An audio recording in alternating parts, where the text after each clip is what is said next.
اللهم صل وسلم وبارك على سيدنا محمد وعلى آله وصحبه أجمعين. Assalamualaikum warahmatullahi wabarakatuh. Alhamdulillahirabbil alamin wassalatu wassalamu ala asrafil mursalin wa ala alihi wa ashabihi ajmain.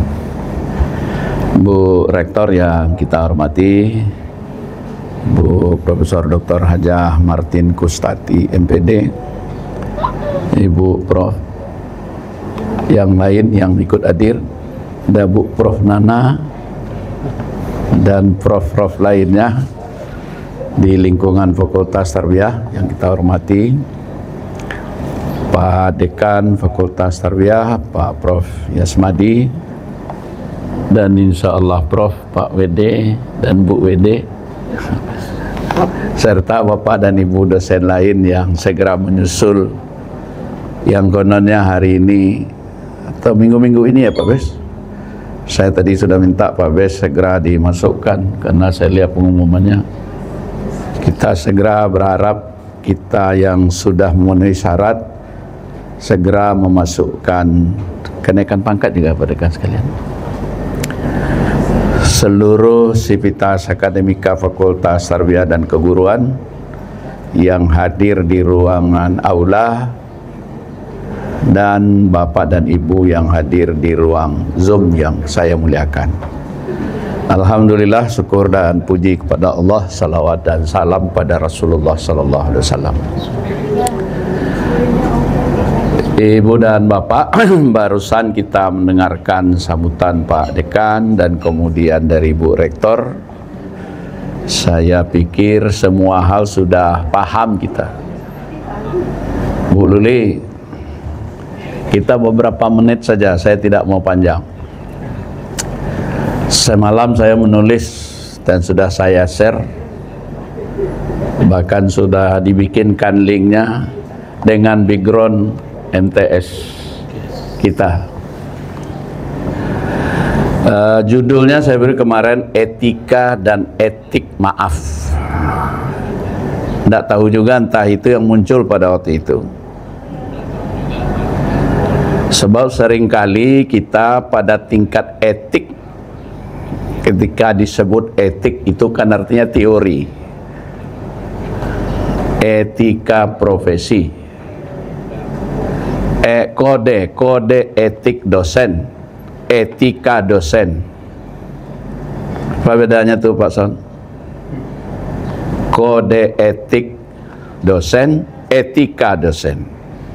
Kode etik pegawai tenaga kependidikan, etika tenaga kependidikan. Beda itu tuh. Ketika disebut kode etik dokter dengan etika dokter, jadi tidak tahu saya karena saya diajar oleh Prof, insya Allah Prof Pak Bes dengan apa ChatGPT. Saya tanya apa bedanya antara etika dengan etik. Rupanya ketika kita menyebut etik itu pada tataran teori, pada norma disebut etika profesi. Itu artinya bagaimana kita beradab dalam keprofesian kita. Tapi kalau disebut kode etik, itu teori, aturan, norma bagaimana pekerjaan itu kita lakukan. Nah, saya beri judul itu, etika dan etik maaf. Kata yang paling banyak, narasi yang paling luas kedengaran, bahkan hang HP kita. Ya, hang HP-nya Bu. Ketika minal aizin wal faizin, mohon maaf lahir dan batin, semakin banyak hubungan sosial kita itu semakin padat HP kita selama Idul Fitri ini. Saya coba telusuri dalam Al-Quran, kata maaf itu disebut dengan fa'fu, maafkanlah. Kata maaf itu rupanya ada 3 levelnya, itu yang saya tuliskan kemarin. Pertama, fa'fu wasfahu. dimuat dalam surat Al-Baqarah 109.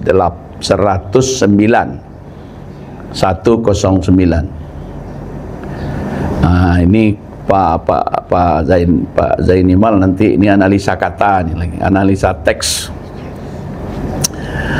Kata maaf di sana disandingkan dengan kata wasfahu, fa'fu wasfahu, maafkan dan berlapang dada. Ayat ini konteksnya terkait dengan kedengkian, hubungan tidak baik, relasi antar umat beragama. Itu yang kata Bu Rektor tadi menjadi hasta, apa istilahnya Pak yang 8 tuh?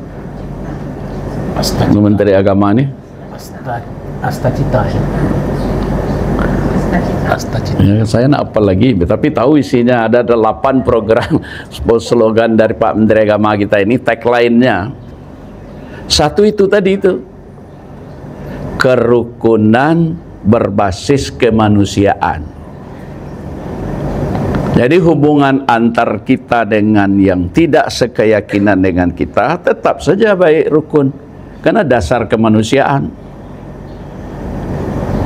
Jadi kerukunan kalau tidak didasarkan kepada kemanusiaan, orang akan menjadi sulit untuk rukun.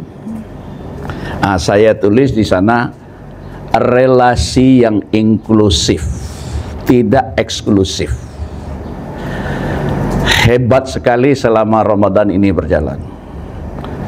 Saya menerima hadiah Lebaran, paket Lebaran, tidak saja dari sesama Muslim, ini izin Bu WD2, saya menerima dari semua perwakilan agama, bahkan tidak saja bingkisan Lebaran, bahkan ke rumah saya datang. Ya bagaimana pula menolaknya, kan tidak mungkin, dia tetangga kita, dia saudara sebangsa, dia sama-sama manusia. Jadi dalam tataran pada ayat 109 surat Al-Baqarah tadi, kita tetap saja bisa memaafkan, kita tetap saja berlapang dada, walaupun itu beda iman sekalipun. Karena katanya Rocky Gerung, ya juga kadang ini kata Rocky Gerung nih Pak, dalam hal relasi sosial tidak ada masalah. Toleransi itu couplingnya pada relasi sosial, bukan pada soal akidah. Karena soal akidah pagarnya sudah sampai ke langit. Lakum di nukum waliyadin. Kul ya ayyuhal kafirun. Itu pagar relasi sosial, saling berbaik dengan non atau dengan yang berbeda iman. Jadi kalau kita kaitkan dengan hasta citanya Pak Menteri Agama kita ini, keinginan dari Kementerian Agama kita, bagaimana kerukunan berbasis kemanusiaan ini menjadi apa namanya itu, mindset alam pikiran kita yang di akademisi ini.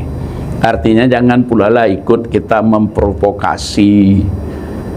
Jangan pula lah kita sempit pikiran kita hanya gara-gara share yang sekarang luar biasa masifnya oleh teknologi media digital ini.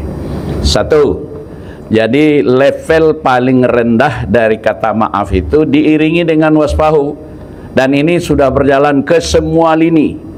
Maafkan, berlapang dada, kita berbeda pendapat, berbeda keyakinan, berbeda pendapatan, ya benar, beda-beda pendapat dengan beda pendapatan. Kalau beda pendapat agak sedikit mudah, tapi beda pendapatan itu akan menimbulkan banyak masalah, apalagi kalau levelnya sama. Nah dalam konteks ini lihat nanti tafsirnya, tanya Pak Bes sama ChatGPT, tafsir surat Al-Baqarah ayat 109, tafsir kontemporer, tafsir klasik, pesannya itu semua. Hubungan kemanusiaan kita tetap dalam koridor inklusif, terbuka. Rasanya aneh kalau dilihat oleh dosen-dosen ini, saya pikir. Saya pakai peci, bersebelahan duduk dengan kawan pakai salib, dengan pastor. Bagi orang tertentu mungkin aneh, tapi ketika itu bahagian dari kemanusiaan kita. Bahkan kemarin dia ikut juga Pak Buko Samo, wali kota Padang undang saya, kemudian kita duduk. Nah, pembiasaan ini soalnya soal pembiasaan kita berdiskusi, bersilaturahmi, punya hubungan, memandang orang beda keyakinan sekalipun bahwa dia adalah manusia. Saya sangat appreciate dan sudah saya tulis sekian tulisan tentang kerukunan berbasis kemanusiaan. Dan selama kerukunan itu masih basisnya keyakinan masing-masing, tidak akan bertemu, karena satu di ujung, satu di barat, satu di timur, satu di barat. Tapi kalau basis kemanusiaan mudah bertemunya. Level 1, level 2, saya pikir ini sudah dianggap selesai bagi orang akademisi. Inklusivitas keterbukaan kita seperti yang disampaikan Bu Rektor tadi rasanya sudah selesai. Tidak perlulah kita heboh-heboh pada hal yang tidak gawe kita, termasuk yang saya sampaikan ketika buka bersama di acara ketika acara di PPG. Mungkin tadi tidak disinggung Pak Rektor, Bu Rektor. Saya sebagai orang yang sudah lama, saya bilang sudah 35 tahun di kampus ini, mengajak kita, jangan kita ikut heboh pula nanti pada suksesi yang akan berlangsung bulan-bulan ini. Karena suksesi ini lapangannya bukan di sini, lapangan permainannya di jalan lapangan Banteng, kalau enggak di Kartanegara. Saya candai kemarin, jangan main bola dalam rumah. Sudah lama berdaram-daram di atas rumah ini gara-gara main bola dalam rumah. Ayo mainlah di lapangannya. Saya sudah sampaikan seluruh profesor yang berkompetisi, yang akan main bola, termasuk Pak Dekan kita. Tapi dia udah bilang dia naikkan calon, dia bilang. Dan itu saya harus sampaikan terus. Saya akan sampaikan, dan kami sudah sepakat yang senior-senior. Karena saya sekarang sudah lapis 2 senior setelah Pak Edi akan pensiun dalam waktu dekat, Pak Sabri akan pensiun, tinggal lagi Pak Safrudin tinggal lagi, baru saya. Dalam rangka inklusivitas ini, mari kita profesional saja. Ketua Senat saja tidak punya suara, hanya punya memberikan nilai kualitatif. Apalagi kita dosen biasa, nggak perlu kubu-kubuan, nggak perlu kelompok-kelompok, biar sajalah mekanismenya. Mekanismenya ada panitia yang sudah direkrut di sini, wakil terbiah ada WD1. Jadi panitia yang benar sajalah, rekrut saja semua orang, kemudian nanti kami nilai, kemudian dibuat oleh orang Jakarta panselnya. Jadi tolong disampaikan itu Pak Bes, tidak ada permainannya di Sumatera Barat, lapangannya di lapangan Banteng, kalau enggak di Kartanegara. Itu bagian dari wasfahu, berlapang dada. Kedua, kita berharap naik di level 2. Ini cerita orang dalam ini lagi. Surat Nur ayat 22. Kata fa'fu setelah maaf, lapang dada, diikuti lagi dengan alla yuhibbun. Hebat, level 2 ini Pak Bel. Bagaimana dengan orang dalam? Ini cerita ordal nih. Orang dalam yang mengkhianati kita. Latar belakang ayat ini turun terkait dengan viralnya, dengan topik trending apa istilahnya? Trending topiknya Aisyah, hadisul ifki, yang diviralkan oleh munafik. Ada apa dengan Sofwan? Termasuk yang ikut men-share orang dalam. Orangnya orangnya bekerja di rumah Abu Bakar, pembantunya Abu Bakar, bahkan ada hubungan keluarga, bahkan hidupnya oleh Abu Bakar, tapi justru ikut menciderai anaknya.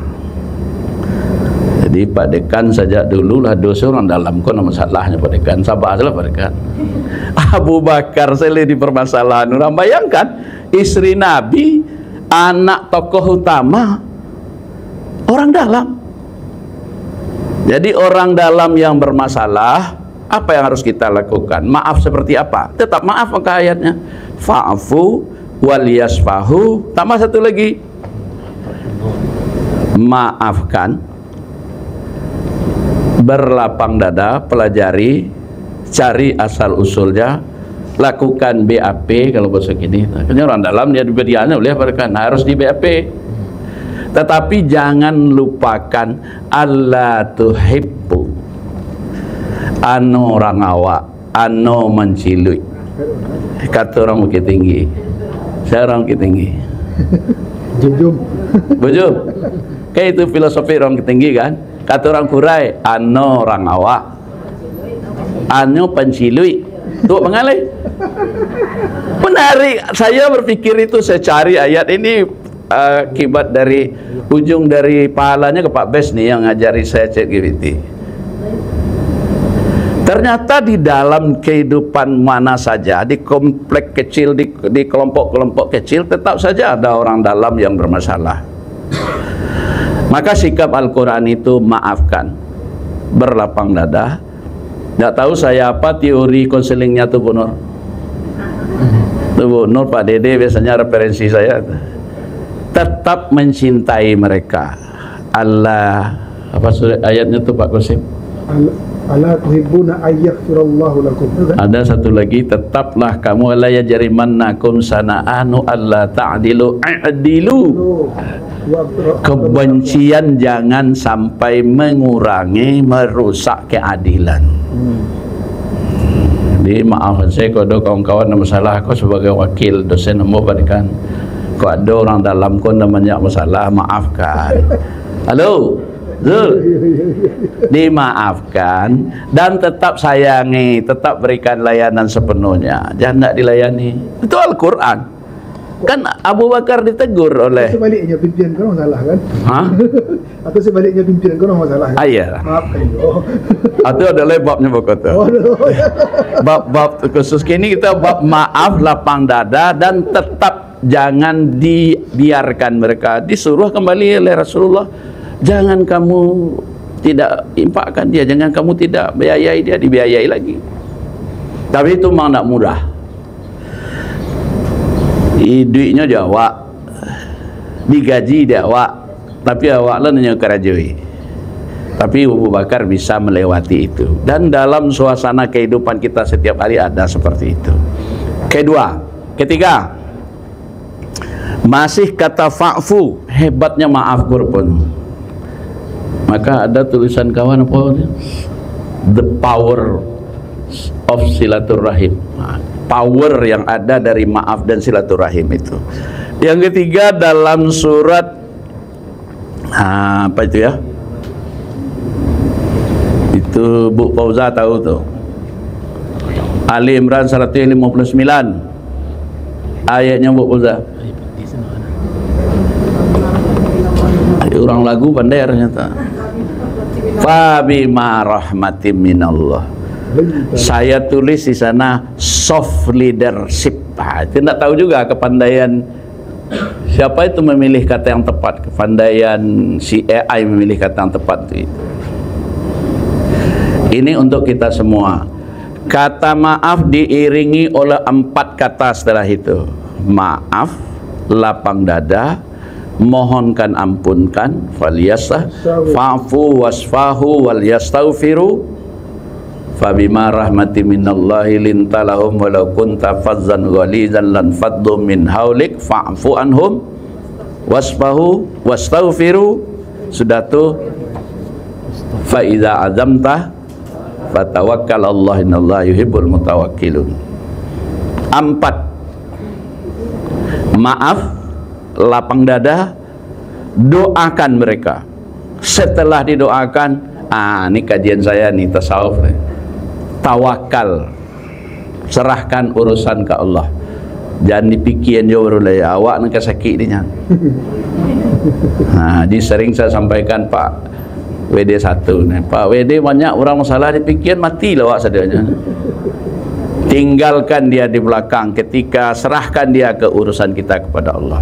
Saya menyebut itu leadership soft, kepemimpinan yang berbasis pada tradisi yang diajarkan oleh Rasul.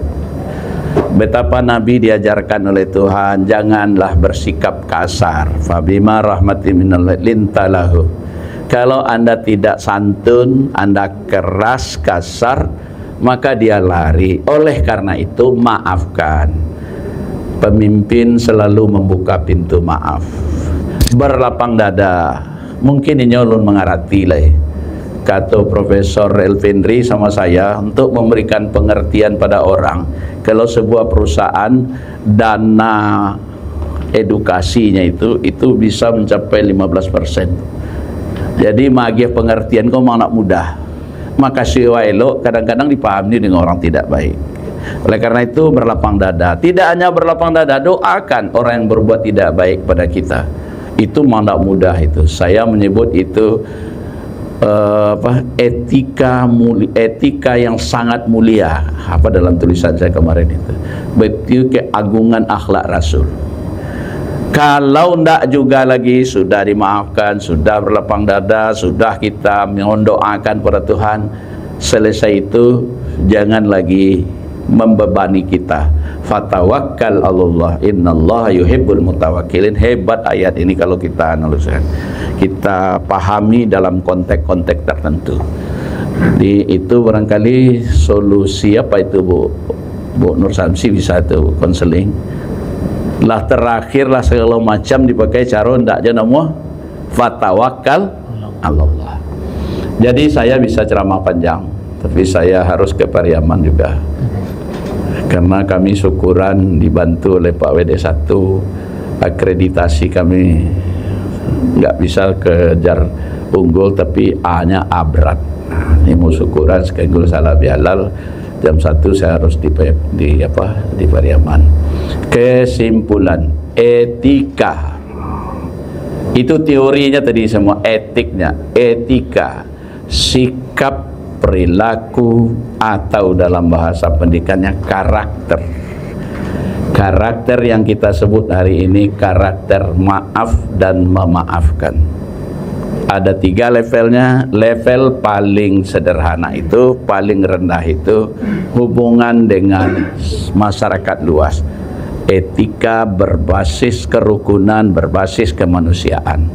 Selalulah inklusif, jangan eksklusif. Orang eksklusif, orang yang ada disembunyikan. Jadi generasi muda kalau nanti ndak menyapu, awak menyapu dulu, itu bentuk inklusif. Dan baru diangke, sebab kami ndak lah kadang ndak nampak wajah kau lah. Sesama kita kalau kawan ndak menyapu, awak duluan. Itu untuk membangun inklusivitas. Apa kok ya terbuka orangnya ndak. Nah, itu kan pandai, mestinya ndak perlu ditunjukkan, tapi itu etika namanya, sikap yang tampak. Kemudian dalam hubungannya dengan orang-orang yang di bawah pimpinan kita masing-masing, internal hubungan kita, maafkan, berlapang dada, dan tetap sayangi. Tidak ada kepemimpinan yang gapuk, indak membuang. Semuanya itu Bu Wede. Gapuk, indak membuang lama. Cadia. Alaikum. Tu pasarin mah orang PS. Cadia indak membuang. Atau bro. Cadia indak membuang kawan. Gapuk indak membuang lama. Cadia indak membuang kawan. Kok butuh untuk hanya pambuah suang pakak pala pe wadi. Mana wadi? Kok lumpuh? Nggak ada orang nggak paguno. Itu isinya. Tetap manfaatkan semua kami ini Pak Dekan, dan kita berikan selalu keterbukaan kita sehingga kampus ini semakin hari semakin baik. Apalagi kita di tarbiyah, tadi dikomentari oleh Bu Rektor, kekuatan silaturahmi kita. Saya ingin mengingatkan itu aja lagi. Nan mulu pertama membuat korban siapa di Pak KTU? Di UIN kok tarbiyah, tarbiyah. Yang kita punya badan sosial. BKS, saya mulai pertama baik bro. Tarbiyah itu indikator silaturahmi kita bagus. Kok kadona demo di tarbiyah tapi tidak sedemo. Jurnal awak lo pertama. Bayu. Jadi soliditas kita luar biasa. Ambo berharap korban biswa penitiannya siapa bede? Kalau patang 2-3 bisa tambah walipku kerja Pak KTU sebenarnya dorong tadi Pak KTU sebab awak berpenghasilan lebih. Kamu kali masuk potong gaji nak rasanya lain tidak pernah hilang. Kalau tidak pastikan cik Pak kata sebab nangka awak bawa itulah pasti itu. Nah lain kau ketinggal pitih kau warna jumlahnya kehabisan yakinlah tidak bu. Ambo lari tidak berpenghasilan sampailah berpenghasilan sekian digit gini habis yo. Nawak makan sekalian paru hijau, nawak pakai baju salah hijau. Oleh karena itu sisihkan. Dan yang terakhir kepemimpinan yang soft kita harapkan suasana kepemimpinan pemilihan suksesi siapapun yang ditetapkan oleh Kementerian Agama, oleh Menteri Agama itu urusan yang kita tawakalkan kepada Allah. Tidak perlu kita berkomentar yang tidak bagus sehingga suasana kita tetap bagus. Bahwa kita berharap era tahun kini harus diakui era sulit. Nah, pasti itu kita sulit, efisiensi dan segala macamnya. Di samping era fitnah sangat mudah. Tapi kita harus menerima capaian-capaian yang hari ini. Kalau kita yang tidak unggul berapa boleh pada dari sekian prodi, kalau bisa tarbiyah prodinya unggul, kita 4 lagi kita kejar juga, kita di tingkat institusi sudah unggul. Itu kan capaian-capaian yang tidak bisa kita tutup mata. Kadang kawan nanya buat tidak mudah mencapai itu, mencapai prodi unggul, mencapai institusi unggul, membuat suasana kampus ini yang bisa saja sewaktu-waktu kalau tidak hati-hati bermasalah, kita kan jadi tidak masalah. Hal kecil seperti ini kan jadi masalah, padahal ya ketua dekan tadi awak urunan dianggap orang juga, kita tidak. Maka luar biasa sulit memimpin di era fuka kini. Oleh karena itu kita hargai semua kita dalam bidang-bidang kita masing-masing. Saya yakin semua kita ini tidak ada yang tidak hebat. Cuman kehebatan ini mestinya geraknya sentrifugal ke dalam, jangan gerak sentripetal, jangan gerak keluar. Saya walau ada di luar pun sering, tapi tetap saja saya bawa ke dalam. Saya lebih banyak menulis tulisannya Guru Besar UIN daripada jabatan lainnya, karena saya hidup dari sini. Itu bentuk kepedulian ke UIN. Nah, kan yang merasa sebagian anak lagi UIN ke waduh UIN lah membuatnya rumah, UIN lah magiannya idui, hanya kecianannya ke UIN ke itu kan cara yang tidak sehat. Tidak ada cara lain. Kalau kita sudah menghormati berbagai situasi yang mungkin, maka dia akan mungkin menjadi lebih baik bagi kita. Mungkin itu bagian dari sebuah apa namanya Pak Bes, curhat orang yang sudah cukup lama. Dan dari berbagai pengalaman saya di luar, kampus kita semakin tak celak harus diakui. Kampus kita semakin dihargai orang. 10 guru besar lahir sekaligus kan luar biasa. Jadi capaian-capaian ini jangan dinihilkan juga. Awak nendak taluk mengajar tu orang nandian kan tak bagus itu. Jangan pakai juga budaya menjek batang pinang. Kalau awak nak taluk, alhamdulillah ada kawan yang bisa kita dorong. Berpikir positif itu, memaafkan itu, berlapang dada itu, kemudian mendoakan orang sukses itu, perintah agama. Terima kasih. Assalamualaikum warahmatullahi wabarakatuh.